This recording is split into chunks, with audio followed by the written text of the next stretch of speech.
In this video, I'll show you how to add a custom location on Instagram. It's a very interesting trick. So if you appreciate me doing it, give me a like on this video. Also subscribe if you're new and comment down below if you have any questions whatsoever around the video. Let me help you out and let's start right now. So when you're on Instagram, you click the plus button and for example, you might want to upload a video just like this or a post. You'd click next, and then you want to add the location, but your location is custom. Maybe it's a new business you started, you want to tag the location. Maybe it's your home, but you can tag it. So here is what you can do. You want to go back a few times, go on your profile, click on the three dashes at the top right corner, click on settings. From there, you want to go down to help, click on help, then report a problem, then click on something isn't working, and then you want to explain to Instagram that this is your business location and you would like to add it.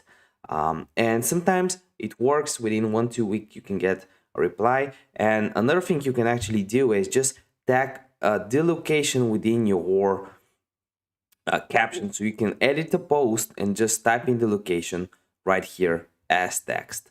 If this video helped you out, you know what to do. Give me a like and I want to see you in the next video.